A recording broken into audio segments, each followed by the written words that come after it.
Okay, we're going to be talking about special products and factors. The difference of two squares over here is when you have two things that you can square root and there's a subtraction sign in the middle. Remember, difference, subtraction.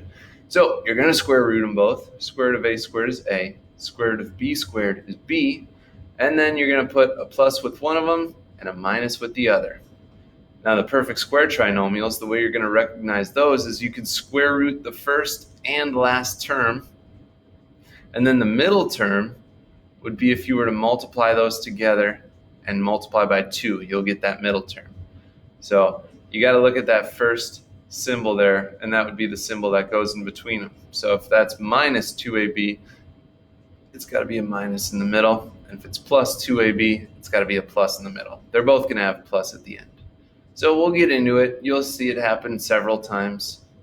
Find the roots of each equation by factoring. 9x squared equals 1. You're going to want to get these equal to 0. So to do that, we're going to have to subtract 1 from both sides. 9x squared minus 1 equals 0. And then you're like, oh, looky there. I can square root 9x squared and I can square root 1. The square root of 9x squared is 3x. The square root of 1 is 1. And we have that subtraction in the middle. So that's the difference of squares. So we have 3x plus 1 and 3x minus 1. So there it is all factored out. And then we do our zero product property. 3x plus 1 equals 0. 3x minus 1 equals 0. And we solve them. 3x is negative 1. Divide by 3. X equals negative 1/3. Here we add our 1.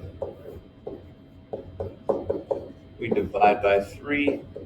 And x could also equal positive 1/3. Good. Now, I'm going to show you another way that you can do that exact problem. Because there are only two terms here, this is like from your quadratic formula days. You have an a, which is in front of the x squared, and you have a c, just a regular number with no variables. You can just solve this equation. 9x squared equals 1. If we divide by 9 on both sides, we'd get x squared equals 1/9. And then how do you undo squaring something? You square root it. When you square root a fraction, you just square root each part. The square root of 1 is 1, the square root of 9 is 3. But also remember, every positive number has 2 square roots, so also negative 1/3.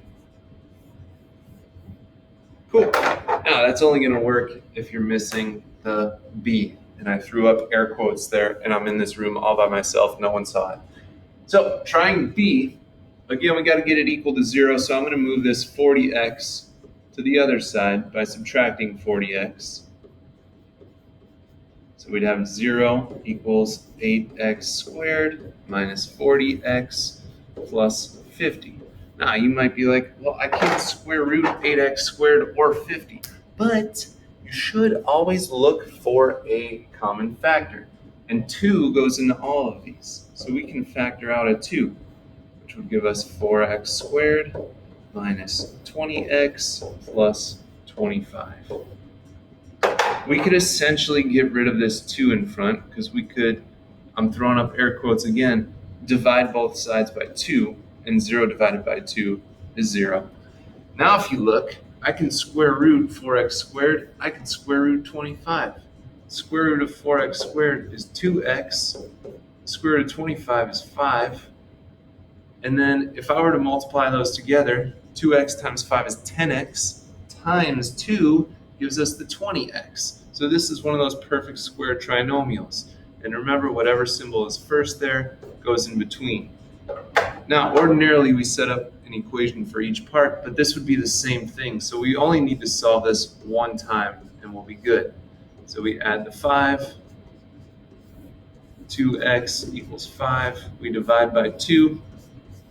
So x equals 5/2, or 2.5, or 2.5, whatever you want to call it. So I want you to try out these next two, and I will do them on the next video.